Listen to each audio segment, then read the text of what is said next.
Les comento que la OI tenía, por acuerdo de la cumbre de jefe de Estado y de Gobierno, que se aprobó en la ciudad de Salvador en el año 2010, creo recordar, un programa, una agenda de trabajo propia. Era nuestra agenda iberoamericana de trabajo, que llaman Metas 2021. Estuvo muy asociado a los años de los bicentenarios de muchos países de las independencias. Una agenda que sirvió y fue muy útil para estructurar nuestro trabajo. Cuáles eran, digamos, los temas prioritarios, indicadores de cumplimiento, sistema de seguimiento de evaluación, y eso, digamos, coordinó la actuación de la OI en la región. En este momento, mantener esa Agenda 2021, aun cuando no estamos en el año 21, parecía innecesario, porque hay una agenda global que es la Agenda 2030. Entonces, lo que hemos hecho ha sido un proceso de convergencia, una cremallera, juntando la Agenda 2021, nuestras metas 2021, con la Agenda 2030. Ese proceso básicamente metodológico se hizo ya, se presentó a los ministros y fue aprobado por los ministros. Por lo tanto, estamos alineados ya globalmente con la Agenda 2030. Y luego una serie de temas prioritarios que están puestos ahí y que iré en cada caso explicando el porqué de esos temas, que son los ejes fundamentales del trabajo de la OI en este momento. Primero de ellos sería la atención a la primera infancia. La atención a la primera infancia es una atención que es una política global, no es una política solamente educativa. Es educativa, sanitaria, comunitaria, familias, un montón de elementos. Es quizá la política que tiene más impacto social. Una política de primera infancia es una política que repercute en un montón de agentes, de ciudadanos, y que además tiene dos valores desde el punto de vista que entendemos nosotros como fundamentales. En primer lugar, de retorno de la inversión. Sí, hay que hablar de ello. Hay una teoría económica de un premio Nobel de Economía, Heckman, que en el año 2000 demostró la curva de Heckman famosa, que la inversión en primera infancia es la inversión social que más retorno produce. Es un dato objetivo y es así, es un tema claro. En segundo lugar, entre 0 y 6 años, es una etapa evolutiva en la cual se construyen las conexiones neurológicas de los niños.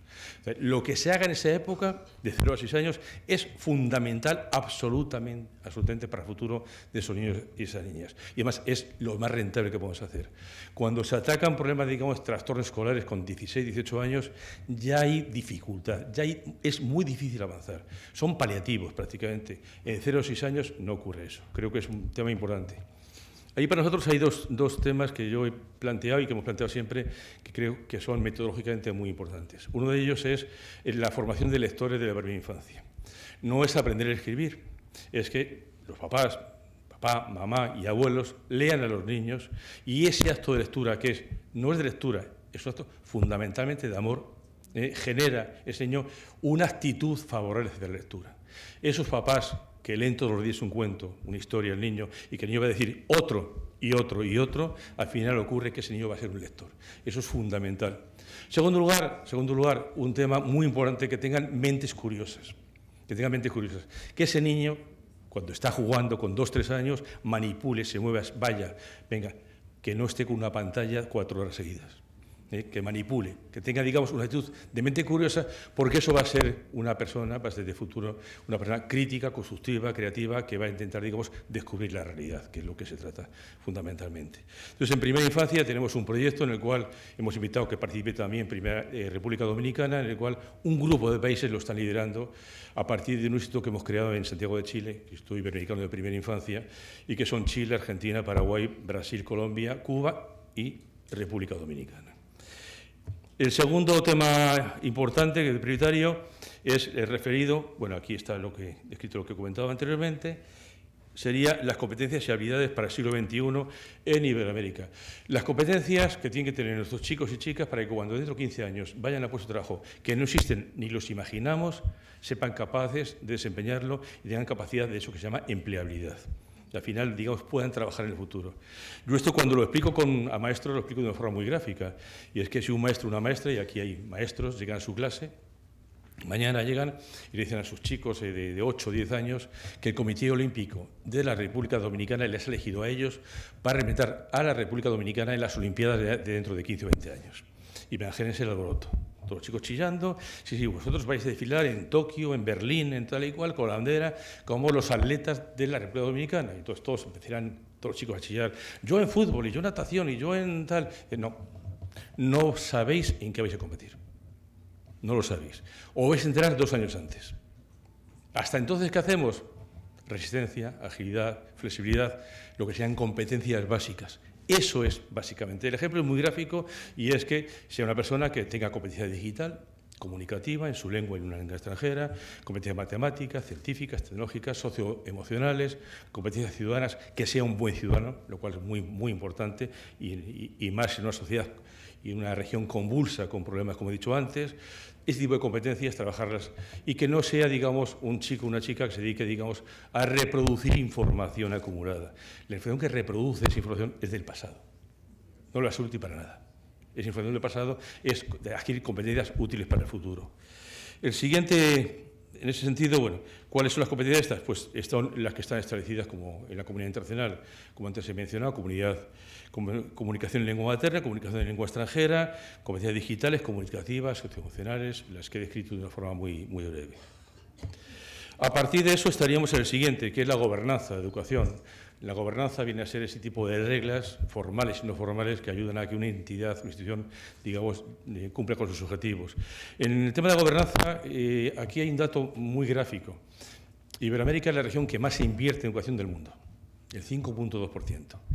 Los países de la OCDE, la media mundial el 4,6% y los países de la OCDE el 4,2%.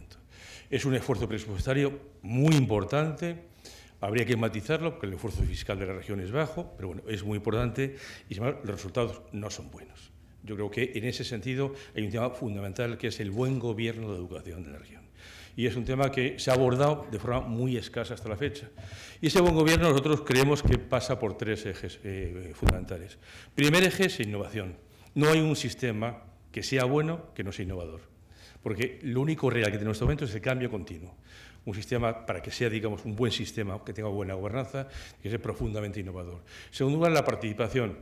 La participación no es organizar una asamblea en el colegio. No es eso no es participación. La participación es, digamos, tener estructuras en las cuales se recoja, digamos, las aspiraciones de la comunidad y se organicen de forma que se pueda dar respuesta a ellos. Y, por último, la competencia de los directivos, administradores y técnicos, que sean personas realmente competentes. Un colegio en este país, en cualquier país de América, puede tener 1.500 alumnos, es decir, 1.500 beneficiarios, puede tener una plantilla de 100 o 120 profesores, un equipo humano que sea de mediana empresa para arriba y un presupuesto de inversión en el colegio que en este momento es cuantioso. Para dirigir eso hace falta un líder académico, que es un director que sea líder académico, que tenga un proyecto educativo. En segundo lugar, un buen gestor de recursos humanos, un líder de recursos humanos, y en tercer lugar, un buen gestor económico. Y eso no se improvisa. Eso no se aprende paseando por la calle. Para eso hace falta, digo, capacitación, competencia y además evaluación también al mismo tiempo. El siguiente tema que plantearíamos como tema prioritario sería el Programa Regional de Formación en Democracia y Ciudadanía para la Garantía de los Derechos Humanos. Lo he expuesto antes, somos una región en la cual ha habido situaciones en los últimos decenios que han convulsionado de una forma u otra la sociedad, incluso en algún país, como el caso de Colombia, un conflicto armado que ha durado muchísimo tiempo. Y a raíz de la experiencia de Colombia, en la cual la OI fue un actor muy importante del proceso de paz, fuimos firmantes del acuerdo de paz y con una presencia, creo que en todos los pueblos y ciudades de la República, con procesos de mediación, de formación, intermediación, se creó, digamos, toda una motivación de crear un Instituto Iberoamericano de Educación en Derechos Humanos, Ciudadanía Iberoamericana y Valores Democráticos. Creemos que es un componente fundamental, muy importante. El instituto ya está creado, tiene la sede en Bogotá y, en principio, actividades previstas para 15 países. Lo que va a hacer es, digamos, asistir a las escuelas, asistir a los ministerios en programas de formación, motivación, de integración iberoamericana, de un componente político que es muy importante y que después de crisis como Lehman Brothers, por ejemplo, se pone de manifiesto que puede haber currículum brillantísimos de doctorado en Harvard y puede ser una persona con ese doctorado que sea un inmoral absolutamente. Creemos que tenemos que trabajar, digamos, en esa lógica y además una demanda muy fuerte en algunos países. En estos momentos ya tenemos incluso alguna iniciativa en marcha de formación de la policía hondureña en derechos humanos, que incluso la policía vaya a las escuelas a explicar derechos humanos, lo cual sería, digamos, es un ciclo histórico distinto por completo. En el caso de Colombia, participación, como decía antes, en todo el país y creemos que en Ecuador también es una línea de trabajo muy, muy importante en la que yo creo que en su momento y de siempre tomamos como referencia, como buena experiencia de trabajo y de reflexión en ese sentido a una fundación como es el caso de Funglode, en el cual se ha creado mucho conocimiento al respecto sobre democracia. En ese Instituto de Derechos Humanos, de Educación de Derechos Humanos, Democracia y Valores, se estructura en torno a 4 escuelas o 4 áreas de trabajo, que son las líneas que estamos abarcando en este momento y ponemos en marcha. A continuación, por hacerlo, digamos así resumido, estaría el tema de educación superior, al cual he hecho antes mención. Muy importante, como decía antes, es un tema que es una política pública prioritaria. Yo les puedo decir que cuando me tocó hacer campaña electoral, ir a cada país a explicar que yo era candidato y pedir el voto, que es una cosa que es muy sana, hay que hacerlo. Eso, en cada país, cuando preguntaba al ministro, la ministra de Educación, le decía, bueno, ministro, ¿usted qué cree que le preocupa fundamentalmente? Yo creo que parecía un disco rayado, porque todos decían lo mismo, o muy parecido. Y el tema de educación superior, yo creo, me lo dijeron casi todos o todos. Por favor, que la OI se ocupe más de educación superior, que apoye, porque además tenemos un potencial muy importante, es una relación directa con los gobiernos, una relación directa con universidades, tenemos acuerdos con decenas y decenas de universidades y además tenemos una capacidad logística y técnica local muy importante. O sea, cualquier proceso de reconocimiento o homologación tenemos capacidad de que en cada país hay quien lo pueda apoyar y poner en marcha. De hecho, la cumbre de jefes de Gobierno, en la cumbre de Veracruz, se aprobó un programa, el Paulo Freire, que después hablaré de él, que es un primer programa de movilidad académica iberoamericana, el cual yo voy a hacer ahora un inciso sobre él, y se lo encargó a la OI la ejecución del proyecto, sencillamente porque tenemos la capacidad para ejecutarlo y lo estamos ejecutando perfectamente, este programa Paulo Freire, que aquí viene la segunda parte. A veces alguien me pregunta y dice, no, el Erasmus iberoamericano, y yo intento siempre no ser demagogo, no es un Erasmus, ni mucho menos. Es, digamos, es la ruptura del camino de la utopía, pero nada más. Es un programa que son 521 movilidades y no son 200.000 movilidades como el Erasmus. Es un programa con un presupuesto muy reducido y no son los 14.200 millones de euros del Erasmus. Estamos arrancando el camino, pero por favor seamos prudentes, porque es un camino lento que queremos construir y como a continuación voy a exponer. En cuanto a la educación superior, son 3 áreas de trabajo las que estamos iniciando. Primero, los sistemas universitarios que sean más comparables y más compatibles. Tenemos una región con una dispersión de universidades tremenda, países como México con más de 4.000 universidades y países como Argentina, por ejemplo, Argentina, Uruguay, que han regulado muy bien su sistema y no han crecido de forma incontrolada. Argentina tiene unas 100 universidades, lo cual para Argentina pues está bien, pero si comparamos con países europeos, por ejemplo, España tiene 80 universidades solamente y tiene 10 millones más de habitantes que Argentina. Digamos, elementos comparables. Colombia tiene tantas universidades como Portugal, España, Francia y Italia juntas. Lo cual, digamos, son dimensiones como muy raras. Pero lo que sí que es cierto es que hay una pregunta, para mí, fundamental, que es una pregunta de alto riesgo político, académico, y es que, primera pregunta que hay que hacer, ¿qué es una universidad y qué no es una universidad? Que son dos cosas muy diferentes. Yo creo que si avanzamos en ese discernimiento, iremos avanzando poco a poco y ya lo estamos haciendo en algunos países, en los cuales, digamos, en primer lugar, las universidades quieren voluntariamente adscribirse a un sistema de comparabilidad, voluntariamente, y lo están haciendo ya muchas, y además ir, digamos, ordenando ese proceso en el cual, al final, todo esto se arregla con 2 cosas que son muy sencillas y que funcionan en muchas regiones del mundo, que son dos temas, que es tener una métrica común. Una métrica es poder, digamos, contabilizar los créditos de estudios, que sea compartido por todos, y si un chico ha estudiado medicina en la Universidad X y la carrera y la asignatura de anatomía 1 tiene esta extensión, es algo parecido en todas, con lo cual con métrica común no tenemos problemas. Y después una cuestión que se llama, en términos, en el lenguaje de los acuerdos de Bolonia en Europa, que no es un modelo trasladable, ya lo digo de antemano, que se llama el anexo al título. El anexo al título es una certificación convalidada o validada, una especie de apostilla que acredita que es lo que se ha estudiado. Y eso vale aquí y vale en México y vale en Honduras y vale en Argentina. Es instrumentos muy sencillos que ya estamos experimentando con algunos países y que vamos avanzando sobre ellos y cuyo formato final, hicimos una primera presentación del proyecto el día 4 de de diciembre y el formato final se presentará en una universidad de verano en el mes de julio próximo, y ahí invitamos a que FUNCLODE también esté presente en esa presentación de ese gran proyecto, digamos, de armonización de universidades. La segunda sería las acciones de dimensión regional. Acciones de dimensión regional supone, digamos, trabajos compartidos de 2 o 3 más universidades de diferentes países. La OI somos una organización iberoamericana y no vale trabajar localmente. Son de diferentes países, de forma que da lugar a algo muy sencillo, muy útil, que es la doble titulación. Una persona que ha hecho un estudio compartido por 2 universidades, al mismo tiempo tiene la titulación de las 2 universidades, pues no digamos, entramos en un reconocimiento por la vía del hecho. Y por último, lo que llamamos el programa Paulo Freire Plus. El Paulo Freire fue, digamos, un proyecto que se aprobó en la cumbre de Veracruz, que vino a sustituir al anterior, que era el Pablo Neruda, que se aprobó en la cumbre de Santiago. El Pablo Neruda nunca se llegó a aplicar porque no hubo presupuesto, y el Paulo Freire es un programa de movilidad solo para estudiantes de pedagogía y profesores de pedagogía, y como decía antes, 521 exactamente. Entonces, es un programa muy limitado en todos sentidos. La propuesta que hacemos nosotros es que el Paulo Freire Plus, y ya lo estamos poniendo en marcha, sea un proyecto que sea asociado, digamos, a programas de becas de tipo doctoral y de tipo postdoctoral. ¿Y por qué? Pues muy sencillo, porque tenemos un problema muy grave en la región, un poco conocido, por cierto, y es que en las universidades de Iberoamérica el número de profesores doctores de las universidades no supera el 10% del total de profesores de las universidades, excepto Brasil, que está en el 48%. Entonces, una universidad sin profesores doctores es una universidad que tiene, digamos, unas limitadas capacidades de hacer algo que es fundamental, que es investigar. La investigación.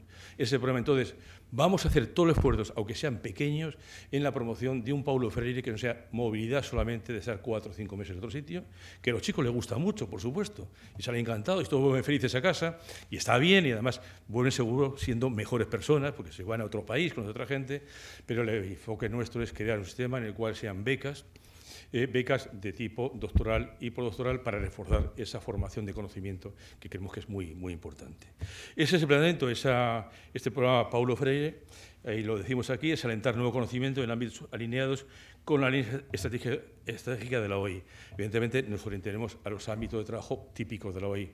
El programa tenemos previsto que la primera convocatoria de becas sea en este año. Será reducida, seguro, pero arrancaremos con ello. Y una cosa muy importante que estamos encontrando con que quieren participar con nosotros en este programa, desde programas de becas presidenciales, como ocurre a un país de Centroamérica, hasta empresas que quieren financiar algún tipo de becas en algunos casos. Es un programa que entendemos que debe ser público o privado, de una forma u otra, y que siempre el programa esté asociado a vincular estudios y becas entre 2 o más universidades. De forma que haya un estudiante dominicano que va a hacer un estudio tenga una beca doctoral en la UNAM de México o en la San Marcos de Lima, y que el de Lima venga a Dominicana y compartan, los 2 departamentos correspondientes compartan un trabajo conjunto. Creemos que eso es un avance y además da dimensión regional en todos los casos. Y luego estaría el programa iberoamericano de difusión de la lengua portuguesa. Como decía, somos una comunidad bilingüe, estamos empeñados en ser bilingües, además de respetar y apoyar las 1.030 lenguas originarias que hay en la región y sobre todo en las zonas fronterizas. Entonces, el programa del apoyo al portugués tiene tres puntos. Uno de ellos es una red de escuelas de frontera que hemos iniciado ya está arrancada esa red, apoyada básicamente se firmó con el gobierno anterior de Brasil, y es una red de escuelas en toda la frontera que hay desde Venezuela hasta Uruguay, que las escuelas de cada lado de la frontera tengan un currículum compartido común y se conviertan en la zona lusoparlante en una escuela bilingüe con español, y la zona hispanoparlante una escuela bilingüe en portugués. Intentaríamos erradicar ese fenómeno lingüístico patológico que se llama el portuñol, de forma que se hable realmente español y portugués, y no una cosa rara por ahí que se viene hablando. Además, fronteras que tienen una virtud en este momento, y yo digo virtud de forma deliberada, que es una alta permeabilidad. Hay millones de personas que pasan de un lado a otro a trabajar, comparten, son sociedades muy mestizas en ese sentido. Hemos arrancado ya con la primera red de escuelas, empieza la primera en Leticia, en la frontera de Colombia con Tabatinga, con Brasil, y sigue hasta Uruguay. Y en el caso de la península ibérica, en la frontera entre España y Portugal. El próximo lunes firmamos un convenio con una administración territorial española, con la Junta de Castilla y León, que el presidente conoce bien, porque ellos van a asumir toda la zona fronteriza que hay desde Galicia hasta Extremadura. Es un proyecto, yo creo que es de esas cosas que piensas que ¿por qué no existe ya? Parece bastante lógico. El segundo es un programa de enseñanza del portugués para profesores, potenciar que los profesores, digamos, conozcan el portugués, que es una lengua iberoamericana, y en ese sentido también un fondo económico para traducir artículos académicos y científicos a español y portugués, porque de no resignarnos al monopolio de la lengua inglesa. Digamos, un fondo para financiar esas traducciones. Y por último, una gran conferencia iberoamericana de la lengua que haremos cada 2 años. La próxima es en Lisboa, auspiciada por el Gobierno de la República de Portugal, por su presidente de la República, que el lema es muy sencillo y muy gráfico: 2 lenguas, una cultura. Entonces, la primera será con la Fundación Gulbenkian en Lisboa, la siguiente sería en Brasil, y serán, digamos, eventos, digamos, de debate académico, científico y político sobre el bilingüismo español-portugués. En el caso de ciencia, como decía antes, tenemos un problema, es la caída, digamos, de la inversión en I+D. Haremos de agitadores para, digamos, apoyar y promocionar que los gobiernos sigan invirtiendo en I+D, que las empresas invierten en I+D, y luego después mantener lo que estamos trabajando en los últimos años, que es una potente red de indicadores en materia de ciencia, que es muy útil, está muy utilizada y que es una inversión que quizá algunos países de la región por sí mismos no pueden hacer. Tenemos una red de indicadores compartidos, en el caso de ciencia, que es muy útil, y vincular y apoyar procesos de vinculación entre universidad y empresa, como digamos, que interesa, digamos, para vincular la producción científica en asociaciones entre las universidades y las empresas. A continuación estaría el área de cultura. El área de cultura es tradicionalmente el segundo de más volumen de actividad de la OI. En los últimos años había perdido cierto peso y hemos decidido darle más fuerza. De hecho, incluso una decisión primera que tomé yo fue crear una Dirección General de Cultura en la OI que no existía anteriormente. Entonces, en el caso de cultura, creemos que es importante, digamos, que tenga un apoyo importante por varios motivos. Primer motivo, somos una región de un gran poder y diversidad cultural. Si algo define a Iberoamérica es su potencia cultural y su utilidad cultural. La cultura son los hilos que tejen la cesta común. Está ahí y creo que es un hecho evidente. Y en segundo lugar, algo que en los últimos años se ha puesto, digamos, muy en vigor, y es que la cultura no es un hecho contemplativo, pasivo, especulativo. La cultura es un gran potencial de economía y de empleo. Y en nuestra región es un dato, digamos, muy a tener en cuenta. Me decía el ministro de Cultura de República Dominicana ayer que el PIB cultural de este país está por encima del PIB del turismo. Un dato muy llamativo, pero no es extraño. En el caso de Colombia, el PIB de la cultura en Colombia tiene más peso en este momento que la venta de café en grano. Es un caso son ejemplos muy llamativos. Es lo que se llama la economía naranja. Un dato, digamos, muy importante. Y además, incluso como avances en la región. ¿A quién le podría pensar hace 30 años que el mundo discográfico, el mundo de la música, en este momento sean 2 mundos, el anglo y el hispano? Lamentablemente, y digo lamentablemente, ha desaparecido el mundo de la industria en francés, en italiano. Hay una hegemonía de la industria musical, que es la música en inglés y en español. En el pasado, 2 películas en español fueron Oscar de Hollywood, y este año otra. Va siendo algo habitual en el sentido. Me pasaba además de las 2 películas, y voy a decir una cosa que quizá le llame atención, una de ellas, una película, la chilena, Fantástica Mujer, una película maravillosa, se la recomiendo, financiada por un fondo IBER, administrado por la OI. Es un fondo que los países de América aportan para favorecer y financiar producción de cine. Entonces, esa película, al final de los créditos, aparece allí el IBER, y es esa película que aparece como chilena, que está rodada en Chile y está dirigida por un director chileno, actores chilenos. Esa película tiene una parte de financiación de República Dominicana, con un fondo comunitario.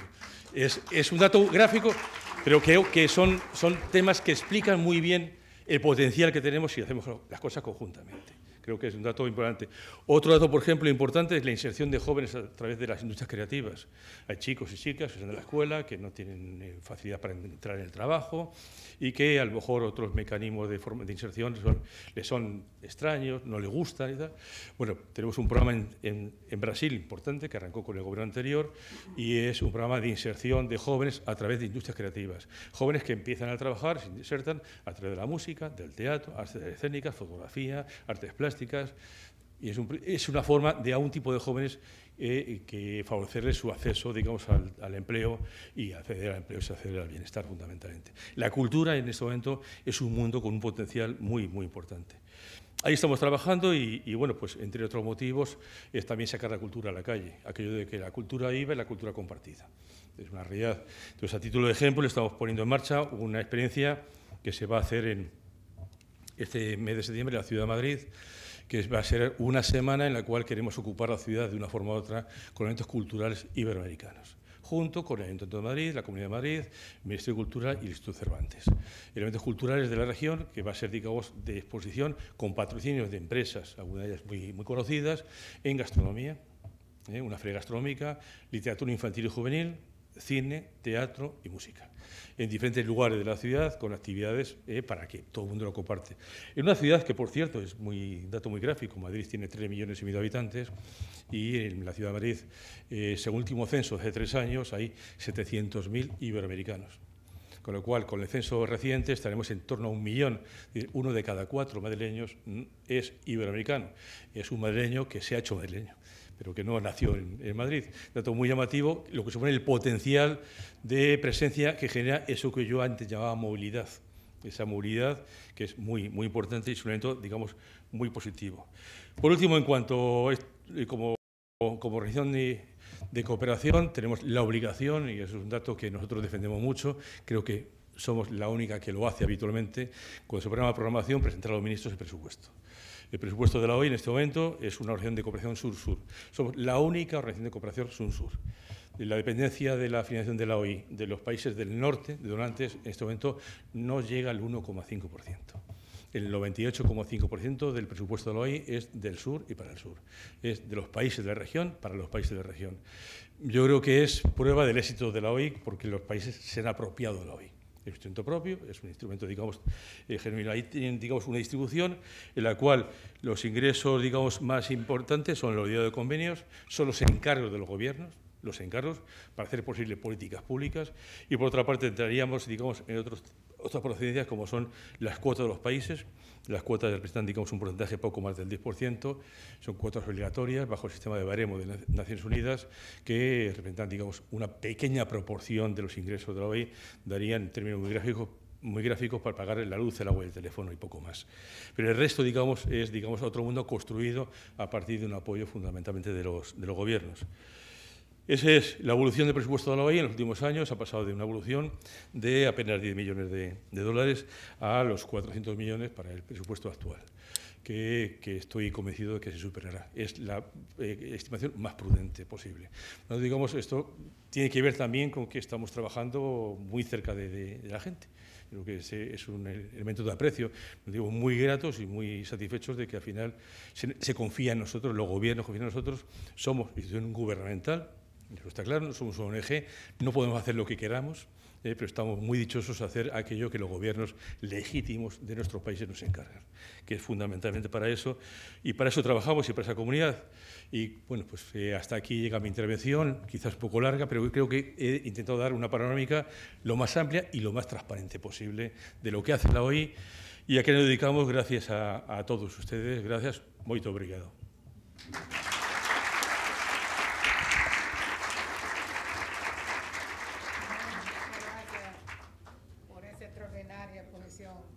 Bueno, hemos tenido la suerte de oír esa tremenda agenda, vasta agenda que tiene la OI, que indudablemente va a desarrollar internacionalmente a políticas públicas en nuestros países. Esperamos que este país pueda aprovechar toda esa agenda que ustedes tienen, así que esperamos, y esperamos, por supuesto, que con el nuevo presidente Leonel Fernández podamos tener. Yo sé que va a ser muy muy fácil con él, porque indudablemente lo comparto. Bien, queremos dar entonces los turnos de algunas preguntas, intervención del público que quieran participar. El doctor Labonero. Excelente. Y considero que desde la percepción de la mujer, un día especial como es hoy, cuando hay igualdad en la mujer y el hombre, creo que el camino de la humanidad va hacia una vida realmente humanista y una vida mejor para todos los seres humanos. Es decir, que la conferencia, desde mi percepción, fue excelente. Siempre he estado enfocada como mujer y como persona de que todos somos iguales y cada persona debe desarrollar al máximo sus potencialidades y vivir en un mundo de equidad, de igualdad y de felicidad, que sería mejor para todos. Sí, buenos días. Excelente exposición. Pero tengo una pregunta y consiste sobre la educación superior. ¿Cuáles políticas puede implementar el Estado, nuestro Estado, para que en la educación superior se formen ciudadanos con competencia y no ciudadanos desempleados? Bien, sobre las dos intervenciones, la primera, pues, muchas gracias por los halagos. Y creo que es que en este momento cualquier política que no responda, digamos, a esa equidad de género es una política injusta y además es una política que tiene escaso desarrollo y capacidad de crecimiento. Si hay equidad de género, hay capacidad de crecimiento, el papel de la mujer es fundamental y creo que es una cuestión que es obligado y además obligado y es razonablemente necesario. Que cualquier otro argumento es un argumento que no se sustenta ni por la vía de la razón, ni de los argumentos, ni de los sentimientos. En cuanto al tema de la educación superior, hay un problema de desajuste entre oferta y demanda, que es una cuestión que ocurre en todas las regiones. En los últimos años se ha agudizado quizás cuando se ha producido un cierto proceso de desregulación de la educación superior, con crecimiento de una oferta que en buena parte obedece a una oferta que crece en función de unas titulaciones, unos estudios que requieren más bajo nivel de inversión. Tiene que ver con ese fenómeno. En algunos países, como el caso de Perú, por ejemplo, la Superintendencia de Educación Superior lo que está haciendo un proceso de certificación y regulación de universidades. Lo que está haciendo, digamos, es un poco, regular todo esto de una manera u otra. Pero le puedo dar un dato llamativo y es que la Iberoamérica somos una región productora de materias primas y productores, digamos, agropecuarios. Productores agropecuarios que forman parte, digamos, de una cuota muy importante de la economía de la región. Bueno, pues la formación de títulos superiores en carreras agropecuarias no llega al 2%. El desajuste entre oferta y demanda es abismal. Eso es un tema, digamos, muy a tener en cuenta. Y luego después otra cuestión que yo doy un paso para atrás, antes de educación superior. Y es un tema que nos preocupa y que preocupa en toda la región.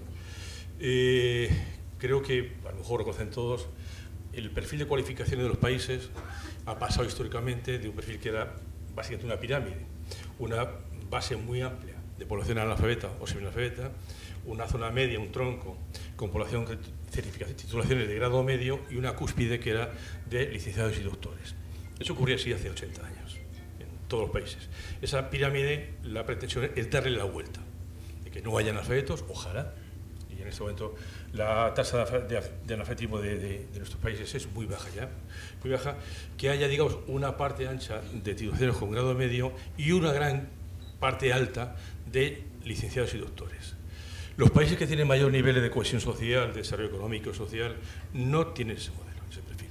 El perfil es mucho más un perfil de una figura en la cual hay una relación drástica de analfabetismo, pero una capa media, amplísima, mayoritaria, de técnicos cualificados y una parte más reducida de licenciados y doctores. Son los casos de países de alto nivel de desarrollo, los países de una cierta tradición socialdemócrata, en los cuales se ha generado un sistema de cualificaciones profesionales que lo que hacen es formar y cualificar a jóvenes para empleos con alto nivel de desempeño y bien retribuidos. Creo que ese es un tema, digamos, muy importante. Entonces, es algo que es reciente en nuestra región, digamos, el apremio, y no confiar que la educación superior resuelva ese tema, sino que antes del Consejo Superior tenemos una oferta en la cual esté acorde con el sistema de cualificaciones. En esa lógica le puedo decir que la OIE en 14 países de América hemos hecho ya el sistema de cualificaciones. Es definir qué cualificación hace falta por el sistema productivo y en función de eso establecer un sistema de formación técnico-profesional acorde con esas cualificaciones. Tenemos que saber, en primer lugar, qué es lo que hace falta y en segundo lugar, crear el sistema de formación y no al revés, que es lo que ha ocurrido con el Consejo Superior. Entonces, en 14 países de la región hemos hecho ya ese trabajo, el primer trabajo previo, y también en otro caso reciente, bueno, reciente, lo estamos haciendo ahora mismo, y es que en la Alianza del Pacífico, a través del Gobierno de España, nos han pedido a la OI que hagamos una propuesta de sistema de cualificaciones para los 4 países de la Alianza del Pacífico, que como bien saben son Chile, Perú, Colombia y México. Entonces, creo que esa es una línea de trabajo muy, muy importante y con una gran proyección de futuro, y que eso seguro que ajustaría la oferta y demanda en el Consejo Superior. Usted hablaba de educación superior y se refería a que España, por ejemplo, es un país más o menos, ¿verdad?, enorme, tiene 70 universidades. 82. Exactamente. Bueno, países como los nuestros me parece que le sobrepasan, ¿verdad? Entonces, ¿qué puede hacer la OI con los estados para regular el tema de las universidades? Porque, por ejemplo, vamos a poner el ejemplo de que el Estado dominicano necesita de 100 doctores, de 40 abogados, de 50 agricultores, por decir algo. O sea, ¿cómo se puede regular esa necesidad de que este organismo pueda influir con los estados para que sea realmente la cantidad que se necesita la que se pueda regular y no tener una cantidad de abogados, como usted dijo, que están ejerciendo otras profesiones o otros oficios, taxistas, etcétera? ¿De qué manera puede influir la OEI con los estados en ese sentido? Gracias. Bien, yo lo que le plantearé y lo que estamos haciendo ya de hecho, la interacción tiene que ser siempre con los sistemas nacionales de cualificación y de evaluación de la calidad del Consejo Superior. En todos los países hay una agencia, llámese de una forma u otra, que es la que tiene esa misión digamos, institucional de regular los sistemas de calidad de la educación superior. Entonces, trabajar con ellos, reforzar esas agencias y reforzar la red que hay en toda Iberoamérica de agencias de calidad, que es RIACES, que es una red que se creó hace tiempo y una red que digamos que hace falta apoyarla y potenciarla. Creo que el trabajo es fundamentalmente a través de los sistemas nacionales, a través de las agencias nacionales en cada país, que tienen nombres distintos. En el caso, por ejemplo, de Argentina, es el CONEAU, que tiene 2 partes de agencia, una para universidades públicas y otra para universidades privadas. En el caso de Perú, es la Superintendencia de agencias, en el caso de México, la NUIES. Entonces, trabajar con ellos y trabajar conjuntamente con ellos de forma que las pautas de trabajo de estas agencias, que son encargadas de la evaluación de la calidad del Consejo Superior en cada país, trabajen de forma armonizada a nivel regional, por lo que antes comentaba, porque al final esos estudiantes se van a mover fuera de los países. Estamos trabajando en esa lógica y creo que es la lógica mejor. No es la lógica de que alguien intervenga desde fuera, sino que sea la agencia nacional apoyada desde fuera, reforzada y en coordinación estrecha con las demás agencias de todos los países de la región. De la educación superior, en lo que es el concepto de investigación. Y de manera breve y puntual hago una pequeña exégesis de un libro de Andrés Oppenheimer que habla de ya basta de historias, refiriéndose a los países latinoamericanos, donde dice que estos se basan en historias y las universidades lo que buscan y lo que preparan a muchos jóvenes a áreas sociales, pero con el tema de la investigación están muy retrasadas. Entonces, en ese sentido, también hay un factor que hay que analizar, la respuesta a jóvenes o respuesta a investigadores, doctores o máster, que en el caso de República Dominicana se ve muy disminuido. Entonces mi pregunta es la siguiente: ¿cómo la OEI conjuntamente con los estados le pueden dar respuesta a esos jóvenes o a esos investigadores para incrementar un desarrollo de investigación y así de productividad al Estado? Sí, yo creo que lo que me comentaba antes, nuestra función es apoyar a los gobiernos, favorecer, digamos, este proceso de cambio, ese proceso en el cual la investigación sea generalizada en la región. El que la investigación sea en materias científicas o tecnológicas, solamente el cientifismo, que decía Unamuno, yo creo que la investigación en áreas científicas sociales, jurídicas, en todas ellas. Es, digamos, una referencia que Unamuno decía en una obra suya, El Pórtico de la Gloria, y que la investigación no se asocia solamente con lo que es, digamos, la investigación en ciencias puras, sino en general en todo ello. Lo que creo que es potenciar y ayudar a que, a través de intervención, digamos, de los gobiernos, pero también de entidades privadas, se apoye esos procesos en los cuales se mejore y se extienda la investigación en la universidad. Sobre todo teniendo en cuenta que en la región nuestra, la investigación, que en otras áreas del mundo, en otras regiones del mundo, está muy compartida entre lo que es la empresa privada y el mundo académico. La estructura empresarial nuestra, industrial, es más débil que otras regiones, como el caso de Estados Unidos, el caso de Europa, y la proporción de, digamos, de cuota que tiene de aportación el sistema productivo privado es más reducida, mucho más reducida de lo que sería, digamos, el sistema académico. Bueno, yo creo que apoyar a las universidades y buscar vinculaciones entre universidad y empresa es fundamental en el sentido para generalizar esa investigación, que es imprescindible. Una universidad sin investigación no es una universidad. Es que no es una universidad, es otra cosa. No sé cómo calificarlo, habría que investigarlo. Es otra cosa diferente. Una universidad es una comunidad de docentes y alumnos unidos por la enseñanza y la investigación. Si no, lo otro ya no se sabe qué es. Puede ser otra cosa, no hay problema ninguno, pero bueno, otra cosa. Vemos que, por ejemplo, en entornos, sobre todo anglosajones, las mismas dinámicas laborales han impactado la oferta académica de las universidades y de los centros de estudio. Y ya no solo tenemos títulos universitarios, títulos de maestría, sino certificaciones, que muchas empresas los exigen.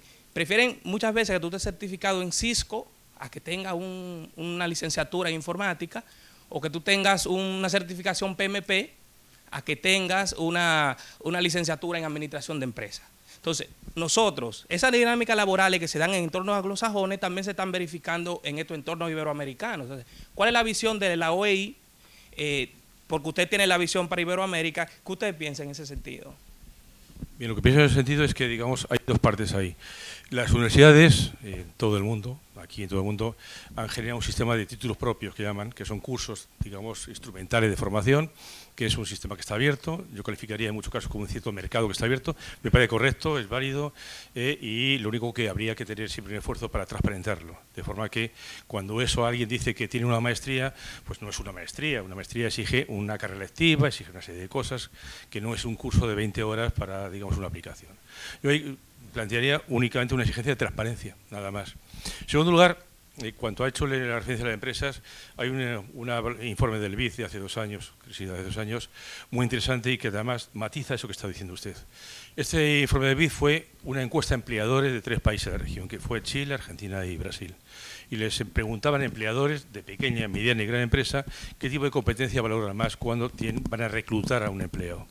Y le decían competencias específicas, instrumentales, competencias generales, matemática, comunicación y lengua extranjera y tal, y competencias socioemocionales, actitudes.